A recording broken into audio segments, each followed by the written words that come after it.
بسم اللہ والصلاۃ والسلام علی رسول اللہ وبعد۔ محترم بھائیو اور بہنوں، السلام علیکم ورحمۃ اللہ وبرکاتہ۔ گھبرائیں نہیں، ہمت رکھیں۔ یہ دنیا جس میں ہم اور آپ جی رہے ہیں ابتلاء و آزمائش کی جگہ ہے۔ یہاں امتحان ہوگا، کیونکہ اللہ تعالیٰ نے دنیا کو اسی لیے پیدا ہی کیا ہے۔ خلق الموت والحیات لیبلوکم ایکم احسن عملا۔ موت اور زندگی کو اس لیے پیدا کیا ہے تاکہ تمہیں آزمائیں کہ تم میں سے ایک آدمی بہتر عمل کرنے والا کون ہے۔ بغیر آزمائش کے زندگی گزارنے کی خواہش رکھنا ناممکن ہے، محال چیز کی طلب کرنا ہے، کیونکہ اللہ تعالیٰ نے خود انسان کو مشقت کے ساتھ پیدا کیا ہے۔ لقد خلقنا الانسان فی کبد، ہم نے انسان کو مشقت میں پیدا کیا ہے۔ اور اس دنیا میں اگر ہمیں کوئی تکلیف پہنچتی ہے، ہم پر کوئی مصیبت آتی ہے اور ہم ایمان والے ہیں، تو سمجھ لیجئے کہ یہ مصیبت ہمارے لیے بہتر ہے۔ صحیح مسلم کی روایت ہے، اللہ کے نبی صلی اللہ علیہ وسلم فرماتے ہیں، ما یصیب المسلم من نصب ولا وصب ولا ہم ولا غم ولا ہم ولا غم حتى الشوكة يشاكها الا كفر الله بها من خطايا۔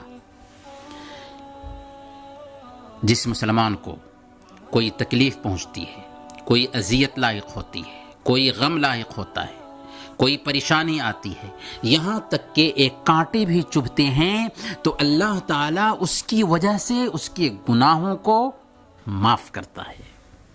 سبحان اللہ۔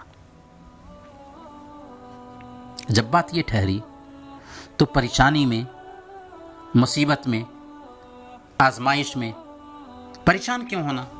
ہمیں یہ سمجھنا چاہیے کہ اللہ تعالیٰ نے ہمارے لیے اگر یہ آفت لکھی تھی، یہ پریشانی لکھی تھی، تو اس میں اللہ تعالیٰ نے ہمارے لیے خیر رکھا ہے۔ اسی لیے صحیح بخاری کی روایت ہے، اللہ کے نبی صلی اللہ علیہ وسلم فرماتے ہیں، من یرد اللہ بہ خیرا یصب منہ۔ اللہ تعالیٰ کسی بندے کے ساتھ میں اگر بھلائی کا معاملہ کرنا چاہتا ہے تو اسے کسی نہ کسی پریشانی سے دوچار کر دیتا ہے۔ پریشانی آتی ہے تو اس میں ہمارے لیے بہتری ہوتی ہے۔ اس لیے بیماری کو کبھی بھی برا نہیں سمجھنا چاہیے، کسی پریشانی کو برا نہیں سمجھنا چاہیے۔ یہاں تک کہ ایک بخار بھی آئے نا، تو بخار کو بھی اللہ کی رحمت کا سبب سمجھنا چاہیے۔ صحیح بخاری کی روایت ہے، اللہ کے نبی صلی اللہ علیہ وسلم ایک صحابیہ کے پاس جاتے ہیں، ان کا نام ام صائب تھا۔ دیکھا کہ بخار کی وجہ سے بہت پریشان ہیں۔ ام صائب رضی اللہ تعالی عنہا سے اللہ کے نبی صلی اللہ علیہ وسلم نے کہا کہ کیا ہوا ام صاحب، کیوں تم پریشان دکھ رہی ہو؟ انہوں نے کہا، الحمى لا بارک اللہ فیہا، یا رسول اللہ بخار کی وجہ سے میں پریشان ہوں، اللہ اس میں برکت نہ دے۔ اللہ کے نبی صلی اللہ علیہ وسلم نے فرمایا تھا، لا تسبی الحمى فإنها تذهب خطايا بني آدم كما تذهب الكير خبث الحديد۔ تم بخار کو برا بھلا مت کہو، کیونکہ بخار بنو آدم کے گناہوں کو ایسے ہی مٹاتا ہے جیسے لوہار کی بھٹی لوہے کے زنگ کو دور کرتی ہے۔ تو جیسے لوہار کی بھٹی میں لوہے کا زنگ دور ہوتا ہے، ویسے ہی بخار کی وجہ سے آدم کی اولاد کے گناہ مٹتے ہیں۔ تو اس دنیا میں اگر کوئی پریشانی ہے، چاہے جان کی پریشانی ہو، مال کی پریشانی ہو، کاروبار کی پریشانی ہو، کیسی بھی پریشانی سے ہم دوچار ہوئے ہوں، تو اللہ رب العالمین کا شکر ادا کرنا چاہیے کہ اس دنیا میں اگر اس طرح کی کوئی پریشانی آئی ہے تو اللہ تعالیٰ اس کے ذریعہ ہمارا درجہ بلند کر رہا ہے، اور بس اس نے ہمیں ایمان کی پریشانی سے تو بچا لیا نا، کیونکہ دنیا کی ساری پریشانیوں میں سب سے بڑی پریشانی مال کی پریشانی نہیں، جان کی پریشانی نہیں، کاروبار کی پریشانی نہیں، اولاد کی پریشانی نہیں، بلکہ سب سے بڑی پریشانی دین کی پریشانی ہے، دین کی آزمائش ہے۔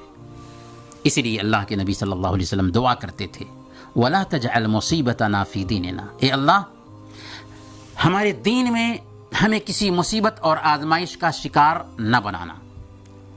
اس لیے اگر اس دنیا میں ہم کسی طرح کی بھی آزمائش سے دوچار ہیں تو ہمیں گھبرانا نہیں چاہیے، پریشان نہیں ہونا چاہیے، بلکہ یہ سوچنا چاہیے کہ یہ دنیا ہے ہی آزمائش کی جگہ، یہاں امتحان ہوگا، یہاں آزمائش ہوگی، اور اصل جگہ، اصل گھر ہمارا جنت ہے، اور جنت کو طبیعت پر شاخ گزرنے والی چیزوں سے ڈھانپ دیا گیا ہے۔ حفت الجنت بالمکارہ وحفت النار بالشہوات، جنت کو طبیعت پر شاخ گزرنے والی چیزوں سے ڈھانپ دیا گیا ہے، اس لیے یہاں پر آزمائشیں آئیں، یہاں پر تکلیفیں آئیں، یہاں پر پریشانیاں آئیں تو سمجھیے، یاد کیجئے جنت کی نعمت کو، اور ان لوگوں کی طرف جھانک کر مت دیکھیے جن کو دنیا کی نعمتیں ملی ہوئی ہیں۔ اللہ فرماتا ہے سورہ المؤمنون میں اَيَحْسَبُونَ أَنَّمَا نُمِدُّهُم بِهِ مِن مَالٍ وَبَنِينَ نُسَارِعُ لَهُمْ فِي الْخَيْرَاتِ بَل لَّا يَشْعُرُونَ، کیا وہ یہ سمجھتے ہیں کہ ہم نے ان کو جو مال اور اولاد سے مدد کر رکھی ہے، یعنی ہم نے ان کو مال سے اور اولاد سے نواز رکھا ہے، تو ہم بھلائیاں دینے میں سرگرم ہیں ان کے ساتھ؟ قطعاً نہیں۔ اصل معاملہ یہ ہے کہ وہ شعور نہیں رکھتے ہیں۔ اس لیے میرے بھائیوں، ایمان کے ساتھ اگر آزمائش آتی ہے تو صبر کریں، گھبرائیں نہیں، ہمت رکھیں، اسی میں ہمارے لیے بہتری ہے۔ اللہ تعالی ہم سب کو صبر کی توفیق عطا فرمائے۔ وصلی اللہ علی نبینا محمد وعلی آلہ وصحبہ اجمعین۔